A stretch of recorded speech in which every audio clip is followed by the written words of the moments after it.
All right, welcome everybody to our annual Hyde Park debate. My name is Rick Anderson. I'm at the University of Utah, and I am serving as moderator today. We'd like to welcome our combatants. First, we will hear from, as befitting his position in favor of the proposition before us, we will first hear from Derek Law, who is Emeritus Professor of Informatics at the University of Strathclyde. We will then hear, in opposition to the proposition, Maria Bonn, who is Senior Lecturer at the Graduate School of Library and Information Science at Illinois University.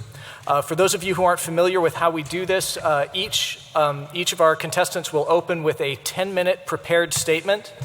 Each of them will then respond to the other with a 3-minute prepared statement.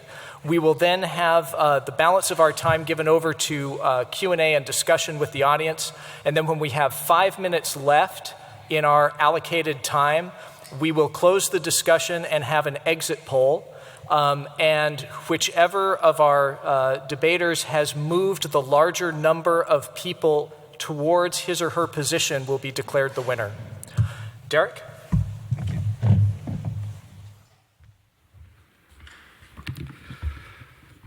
Chairman, colleagues, distinguished visitors, and supporters of Altmetrics.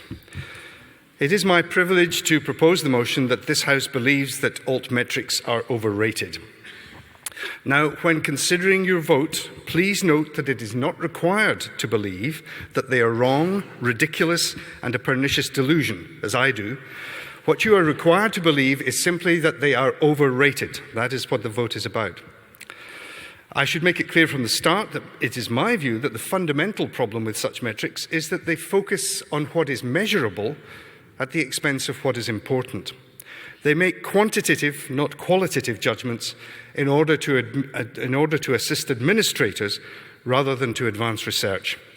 The most meretricious of all of these metrics is Altmetrics, a term first coined 5 years ago. Let me begin with a quick look at the Altmetrics Manifesto website. The first thing we note on the website is the uncertainty over what the term actually means. Is it alternative metrics? Yes, according to the site. Is it an acronym? No, because it could only stand for a load of trash. Or does it stand for article-level metrics? No, but that's a common usage. Actually, none of this matters, since judging by the website, the single most important and contentious issue to be decided is whether there is a dash between alt and metrics. The manifesto asserts that no one has the time to read everything. Perhaps if less time was spent on this introverted, narcissistic drivel of whether or not there's a dash, a little more time could be spent on reading some research. Having discovered that the proponents of Altmetrics differ on what it means and how it's spelt, let me next turn to the issue that it eliminates judgment in favor of someone else's number crunching, and very crude and unsubtle number crunching at that.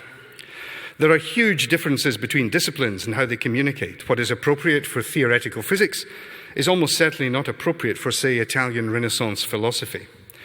And there must be huge unease once commercial companies step in and block usage through subscription. Equally, we're all aware of how, say, Google search results are manipulated and doctored by the algorithm used, and how product placement becomes an issue. Altmetrics is to metrics what alternative medicine is to medicine. It is the last refuge of the overindulged, self-absorbed, first world middle classes who refuse to believe the evidence-based judgments of real science. There is an implicit assumption that nobody in the non-English speaking world and in developing countries who cannot or may not use Twitter and Facebook has anything useful to say. Just in passing, we may note that 80% of the world's medical literature relates to diseases which kill only 20% of the world's population. Yet South-South literature relating to, say, malaria or AIDS or dengue fever will largely be ignored by Altmetrics. At the moment, they rely on a very small data set of around 3.5 million articles, compared with the 50 million in existence, growing by 2 million a year. And that excludes books, book chapters, conference papers, book reviews, and so on. Of course, that number can and will increase, but it will never capture all output in all disciplines. More importantly, Altmetrics relies on crowdsourcing rather than expert opinion and is almost entirely populist. It's like politicians, if you can believe it, arguing about the number of lines on each other's faces rather than addressing the real issue of economic growth. And who would you trust? Speaking in October at a conference held in Amsterdam, Juan Pablo Alperin from Simon Fraser University said, "After 5 years, we still don't have much of an idea what we're measuring.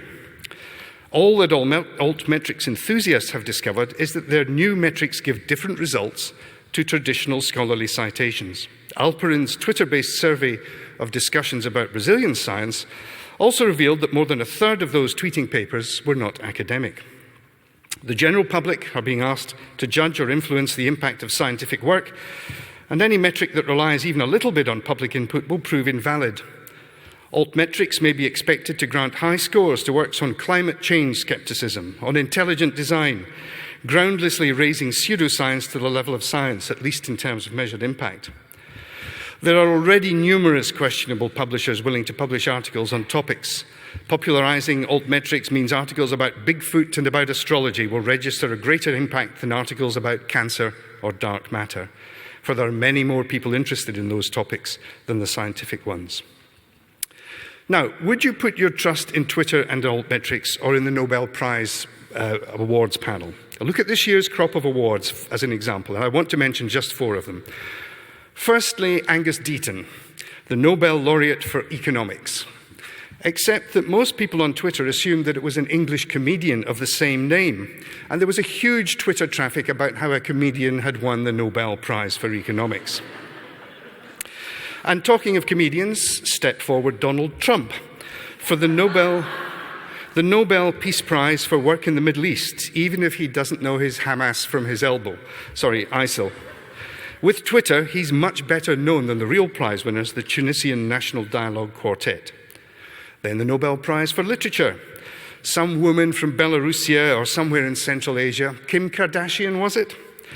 Certainly she's a bigger name and bigger many things on Twitter than Svetlana Alexievich. And finally, the winner of the Nobel Prize for Medicine, the Chinese researcher Tu Youyou.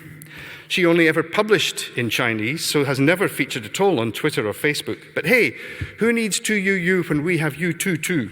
That Bono is much more interesting about alternative medicine than some poor Chinese scientist. This leads naturally to the topic of gamification and how metrics can be manipulated. Now, this is not uniquely a difficulty for altmetrics. The most infamous case, although not the most discussed on social media, is probably that of the Netherlands. When the Dutch government began to use citation counts as a way of measuring how research funds should be distributed to universities, behaviour changed within 6 months. Where Dutch academics had previously cited predominantly non-Dutch articles in great quantities, instantly they began to cite their Dutch colleagues, because that meant they got more research funding. And if we look at altmetrics, much the same is true. The web is awash with tales of gamification and helpful tips on how to push your ranking up, including paying companies to promote your research on social media. We've seen a good example of this within the last few weeks, where Amazon has begun to take action against some 1,400 people accused of writing high-scoring reviews for a fee. Exactly the same happens or will happen with altmetrics. I have to say I'm familiar with this skewing of statistics from personal experience and the principle that it's not what you know, but who you know. My most cited publication is a small one and a long way from being my best. There were several co-authors. I was the final one. There were several co-authors, including Tim Berners-Lee, who invented the internet. I'm not self-delusional enough to believe that my name is of any interest in this context, but social metrics pushes it up the rankings because he is there and thanks to his involvement. So one trick for those of you who want to play with altmetrics is just to make sure that you have important co-authors. Another interesting fact is that there's a very limited correlation between altmetrics and citation. But for me, one of the most telling arguments against them is that there is a strong correlation between a high altmetrics score and the appearance of a paper in Retraction Watch. In other words, bad science gets high scores. And so to conclude, it is unclear exactly what altmetrics are. They measure what can be measured, not what is important, using populism, not quality, as the arbiter of value. They can be manipulated to influence outcomes and personal status. They are aimed at informing the decisions of bureaucrats, funding agencies, and governments so that they can abdicate responsibility for making qualitative judgments and so pass the buck. The first metrics were invented roughly 1,000 years ago, And I have to say that for me, as a medieval historian originally, I find that Altmetrics has all the value, relevance, and accuracy of the 11th century debate over how many angels could dance on the head of a pin. And so I beg to move the motion that Altmetrics are overrated. Thank you.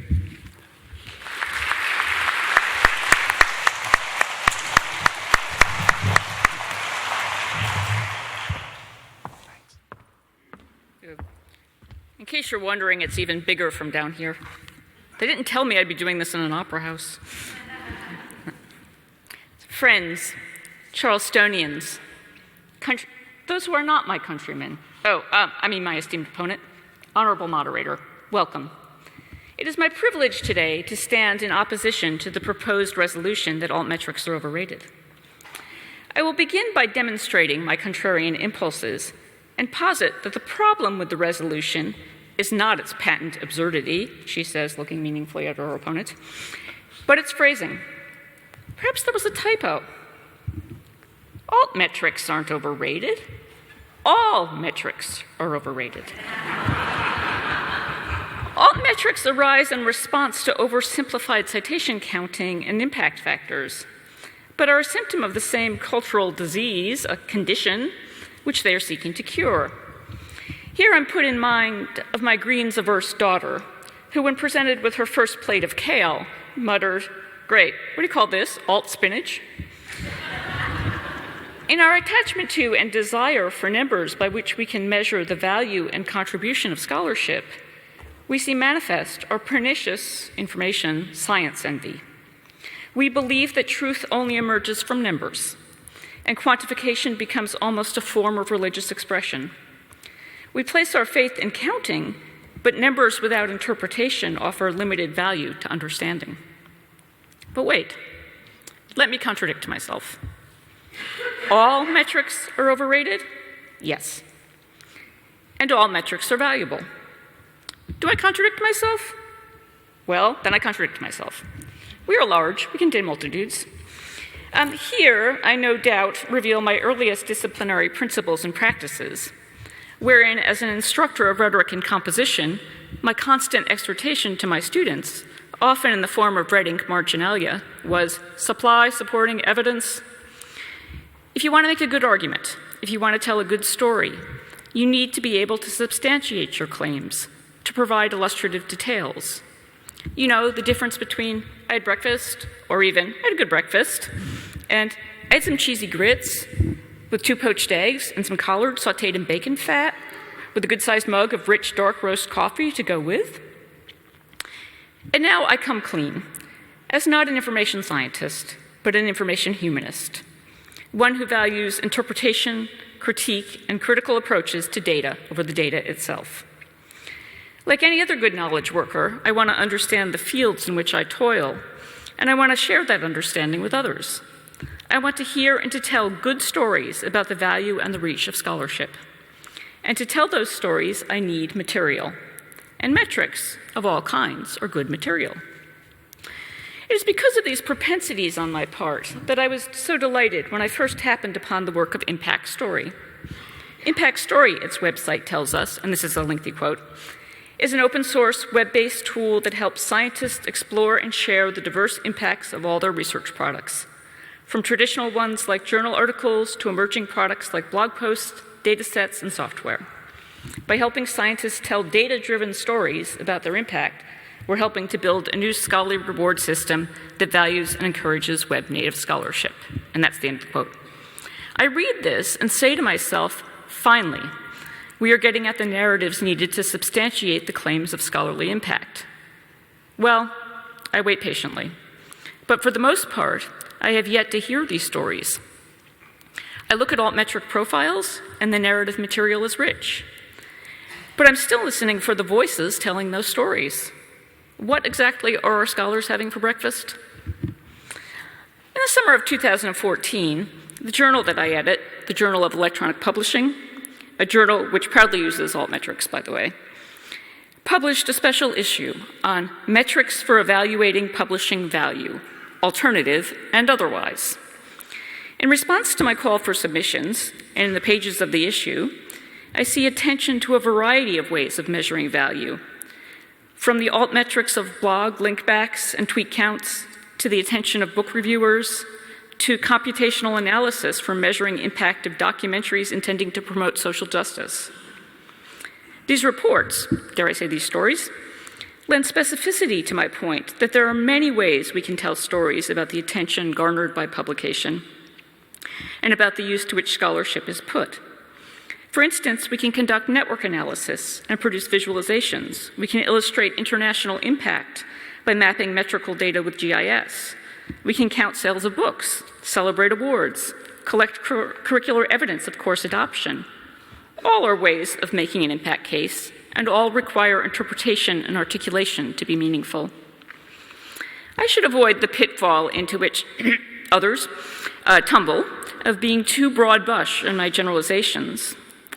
My old shop, as well as my current publisher, Michigan Publishing, making me proud, seems to be starting to spin some educational yarns out of their metrics.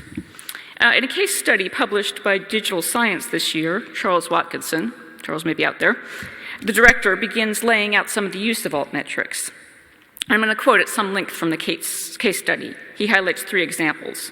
First, an open access article on female photographers in Bengal, India. Publishing strategy employed by the editor and authors in this case was to use an open access model to disseminate this article widely to get more recognition of the work of these pioneers in India. The strategy succeeded, judging by the spread of social media coverage the article received. That's his first example. His second, a legal context that is steeped in American history. The altmetric attention to an article on habeas corpus and past suspensions of civil liberties by U.S. presidents, in this case Abraham Lincoln, could have an impact on modern policymaking in this area via coverage in media such as Salon, the Huffington Post, The Nation. In his final example, he highlights the attention being garnered by an open access monograph, a book on the principles of web writing, and tells us that it is attracting a lot of scholarly and social buzz, and this can be measured and explored by using altmetric. So, returning entirely to my own voice here, I pump my fist in celebration of narrative. But I also take a slightly different turn in my argument, because now I ask, where are the numbers? The scenarios here are seductive. Now substantiate them, and allow those of us who are listening to judge whether this is the story the numbers are telling. Give me confidence these aren't tall tales. Yes, I want it all. I want the words and I want the numbers. Lots of numbers of lots of kinds. Overall, at our moment in time, I mostly find myself like my children at bedtime, wanting more stories, more stories. Tell me about the research article that informed a senator who proposed a new policy. Tell me about the book that was assigned in a freshman course and changed the shape of an undergraduate's major. Tell me about my witty remark at Charleston conference session that was retweeted across the globe, picked up by a journalist, and ended up in translation in a Japanese language newspaper. I stand by my position on this resolution. Altmetrics aren't overrated, but they are underused. By all means, establish and record altmetrics, and then use them and help our scholars to use them. Analyze, interpret, articulate, and argue with supporting evidence. Let's apply our considerable professional intelligence as librarians, publishers, hybrids of the two, information workers of all kinds, to making good, evaluative use of the tools we have to hand and becoming good storytellers. With such a vast metrical harvest, what kind of meal can we bring to the research table? If it's rich in both kale and spinach, we may see improved scholarly health. At this point, you may be playing exasperated Watson to my meticulously observant Holmes, and yes, it would really please me if you were thinking I have a bit of an air of a female Benedict Cumberbatch, and you're muttering, enough with the tediously obsessive accumulation and analysis of evidence. But this is what is needed to find a solution, greater than a 7% one at that. It is, you see, elementary, my dear Mr. Law. Altmetrics are not overrated.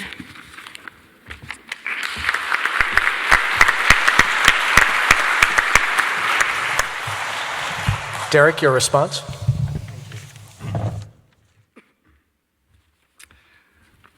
Thank you for that eloquent discourse. My loquacious opponent does indeed have the air of a female Benedict Cumberbatch, although the last time I saw him he was wearing a bit more makeup, who of course specializes in the smooth delivery of works of fiction, telling tall tales. It is perfectly fitting that she is speaking in an opera house where she might be seen to be playing the character of Pooh Bah in The Mikado. Pooh Bah, the Lord High Everything Else, whose specialty is a tale full of corroborative detail intended to give artistic verisimilitude to an otherwise bald and unconvincing narrative. This year's Altmetrics conference in Amsterdam took place just after I had to submit my written statement. Sadly, it confirmed everything I have been arguing. There was a debate about altmetrics itself and what the term meant. There was a debate but no clarity on what the word impact means and indeed exactly what we're trying to measure, and we still haven't heard the answer to this because the impact cannot possibly be the same for researchers as for institutions and for readers and for funding agency. There was also lots of discussion on the lack of standards or principles in the field, again, a topic not addressed so far. The fact that there is not a pool of common data between altmetrics providers makes it difficult to compare anything. A recent study that was presented at the conference compared altmetrics data from different providers for a similar sample of DOIs and found completely different results.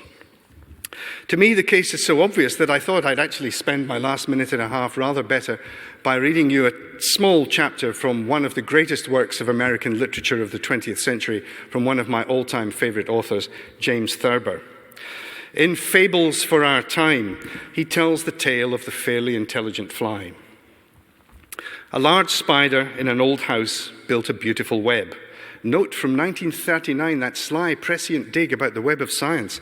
A large spider in an old house built a beautiful web to catch flies. Every time a fly landed on the web, the spider quickly devoured him, so that when another fly came along, he would think the web was a safe and quiet place. One day, a fairly intelligent fly buzzed around for so long without alighting that the spider appeared and said, "Come on down." But the fly was too clever and said, "I never alight where I don't see other flies, and I don't see any other flies in your house." So he flew away until he came to a place where there were a great many flies. He was about to land there when a bee buzzed up to him and said, "Hold it, stupid, that's fly paper. All those flies are trapped." "Don't be silly," said the fly, "they're dancing." And so he landed and became stuck with all the other flies. And the moral of this fable is that there is no safety in there is no safety in numbers or in anything else. They are overrated, and I urge you so to vote. Thank you very much.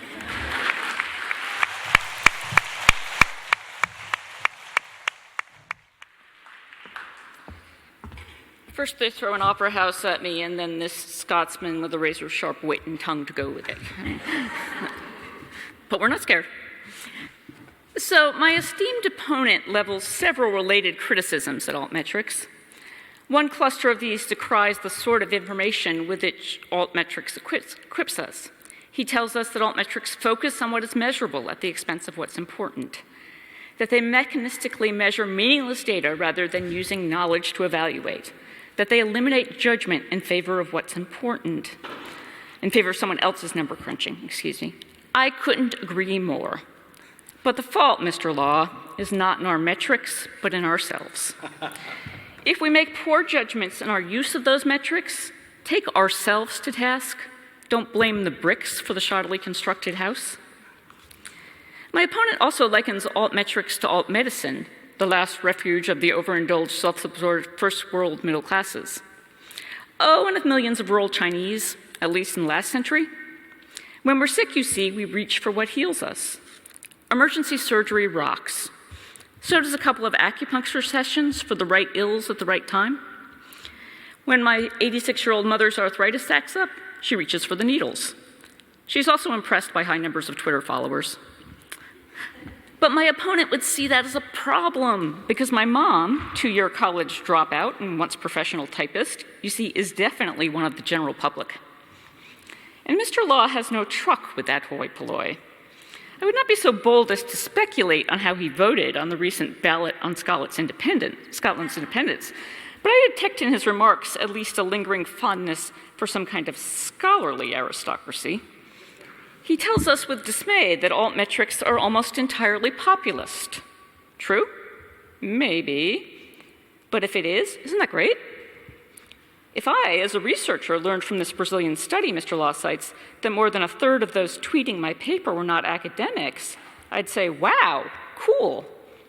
And if this knuckle-headed public is giving bad science high scores in social media, it might be because it's calling out those bad papers for public shaming. Let me highlight one of my opponent's other claims. He tells us the first metrics were invented 1,000 years ago, and then some stuff about angels and pins. But funny, I remember some stuff in the Iliad about numbers of spears and swords, and what is being used by that being used by the Trojans to tell them a story about their chances in battle. What's lying in wait inside the Trojan horse of my opponent's claims?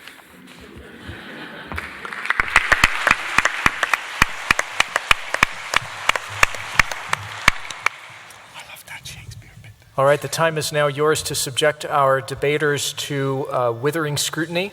For that purpose, we've provided at least one and maybe two microphones, one in each aisle. So please come forward and levy your queries. Can you levy a query? Okay. This is interesting. Seriously? We promise not to poke nearly as much fun at you as we did at each other.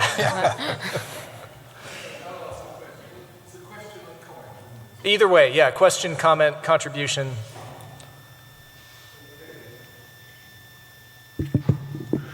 Okay, altmetrics, yes. I think the problem with altmetrics is people haven't yet decided exactly what they're supposed to be measuring. And that is, to my mind, the real difficulty. Not only that, is that there are so many different forms of impact which are possible. You can have an impact on fellow researchers in your field that to some extent measured by citations. But you can also have an impact on the general population, and you could have an impact on policy formers, rather important.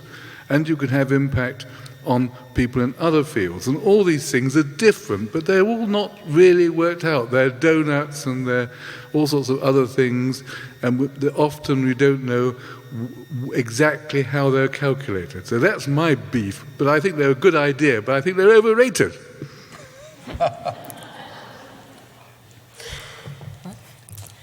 I agree, yes. As I was thinking about cases in which this general public that he distrusts have weighed in, I thought about the sales of Piketty's Capital in the 21st Century. And I thought, okay, 1.5 million volumes sold, last number I could find. And I would dare say that probably a lot of those found their way into the hands of the general public, were purchased by the general public. I may not be right with that, but and I think we'd say, okay, an impact. That's something we would want to count for impact. But what is the impact? Of that, I'm unsure. So yes, I think you're right. We're still trying to figure out, so what does it mean to have an impact? I agree very much with Anthony, who puts what I was trying to say much more eloquently. The problem, and let's knock the general public one out of the way first, the problem is that there is a one-size-fits-all solution being proposed. And what the upshot of that is that the tweets from the general public will be used to decide on funding decisions. And what will be funded is what's popular, not what's necessary. There are different impacts for different groups. Each of these impacts is appropriate, but to suppose that a single measure can measure all the impacts of all these different groups seems to me quite fatuous. I'm Susan Ariev. I'm from the University of South Florida, and I would tend to agree with you, sir, about the altmetrics being overrated. On the other hand, I do think it does vary by discipline. I do think that it depends on the audience the scholar is trying to reach. And there are disciplines where you want to marry research and practice more closely. In library science, in teaching, in nursing, in certain areas where there are practitioners and there are researchers, We need vehicles that bring those things together. But that's not necessarily about impact. That's about responsibility to a profession and or a particular area where it makes sense to try to reach a larger audience or an international audience. But certainly nobody at my institution will get tenure based on altmetrics, nor do I think it's going to matter a whole lot if they add altmetrics to their portfolios at this point in their career.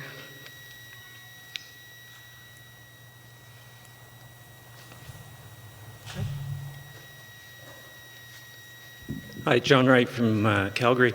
I think the unspoken thing on the table, thank you very much for that intervention. I was going to say part of that is metrics are power, and I think there's a fear of devolving that power until it's understood, and particularly a fear of devolving it to third parties, hence the fear of populism. And I think we need to see that sorted out, and we need to understand how metrics are applied because of that. And perhaps on a less serious note, I think perhaps given the horsepower required to understand the vast volume of these and the requirement for an objective third party, I think I'm waiting for the NSA to weigh in on this one somewhere because they might be the ones who are looking at some of these things. And perhaps that's also something we might want to consider in these kinds of metrics.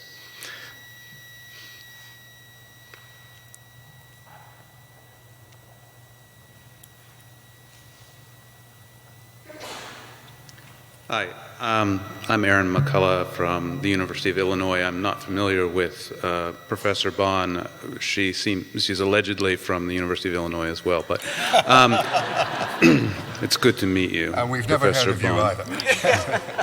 I want to cast a vote in favor of the professor from Illinois and against Professor Law and the proposition that altmetrics are not, let's see, let me see if I can get this right. Sort out your negatives, by the way. The proposition I would like to raise is, aren't traditional metrics overrated? What are they?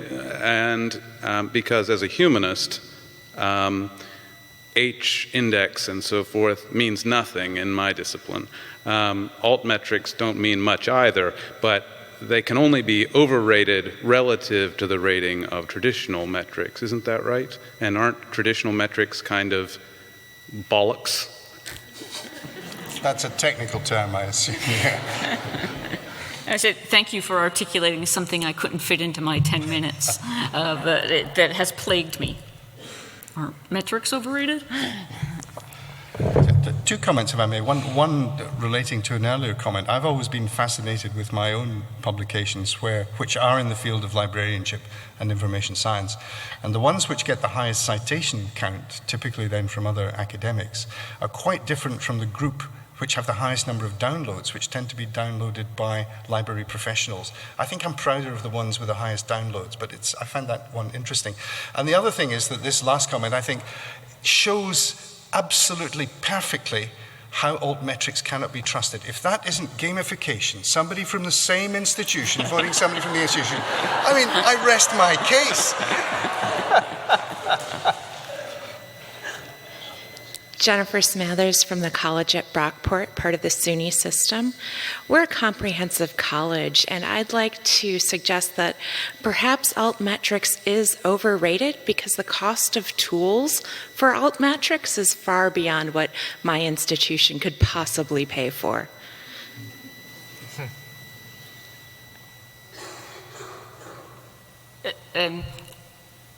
Don't disagree, but I'm puzzled by the remark because it would assume that there is a dominant tool that has emerged, which is priced. And I hear about Google Analytics, I hear about altmetrics, I hear about impact story, and they all have sort of different models. So I wonder if that space has settled out yet.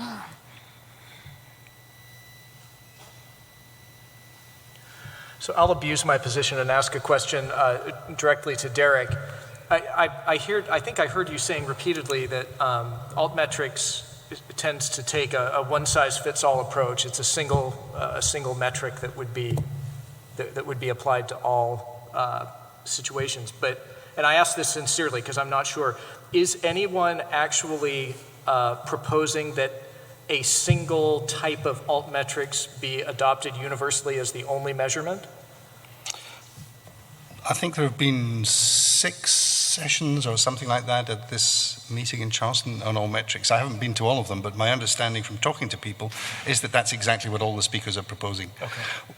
What power and influence they have in all of this, I honestly don't know, but it does seem to be the way that things are expected to go. And that, can I respond? Yeah, please. And that troubles me if that's the case. I also have only surfed the altmetrics panels, but I think we need lots of different kinds of numbers. But what we really need to do is think about them. And if we have lots of things to think about, that's good. But if we get an altmetric, then we're just kind of swapping it for the metric that's in place already. Hi, Heather Morrison speaking as a researcher. So your comment about lots of metrics feeds right into my question as a researcher. Will altmetrics actually be alternative, or will the expectation be that we publish in high impact factor journals and get and also tweet and feeling some expectations of that already? And will the work going into altmetrics take away from actually doing the research?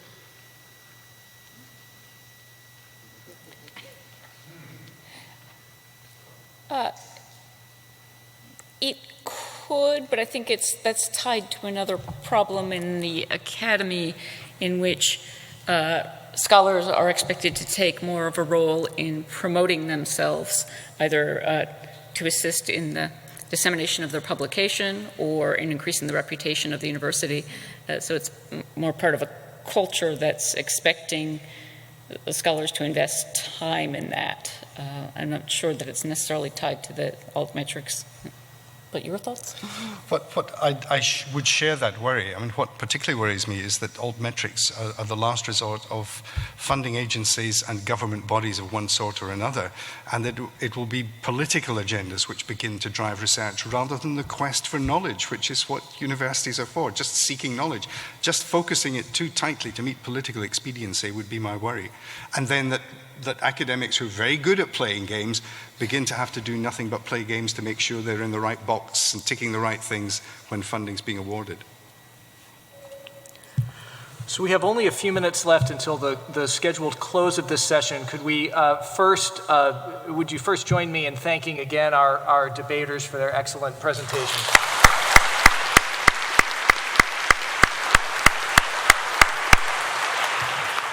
Now we're going to open the poll again. Interestingly, the final numbers on the opening poll were 44 in favor of the proposition and 43 opposed. It's the closest opening poll I think I've seen in the history of this event. So if you would all please follow the directions on the screen to register your closing poll votes. The winner will be determined by the number of votes that have moved from one position to the other. So the winner will not necessarily be the one with the highest number of votes, but the one who has moved the highest number of votes. But it will be, right? And you have 5 minutes. We'll declare the winner at 5:30, and we will then stand adjourned until next year. But I propose it will be the one with the highest number of votes because... Oh, in this case, yes. In this case, that's right, yeah.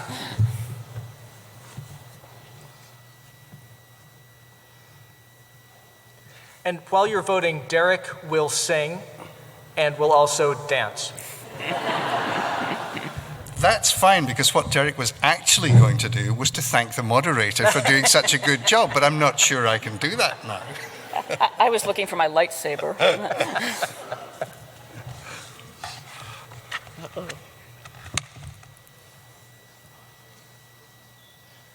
times can I vote? You have 5 minutes. It depends how much you've been paid. This is just, you hire people to do this. Yeah.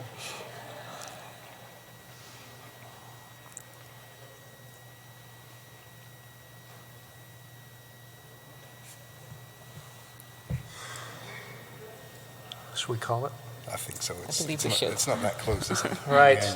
I think we can declare Derek the winner. Thank you.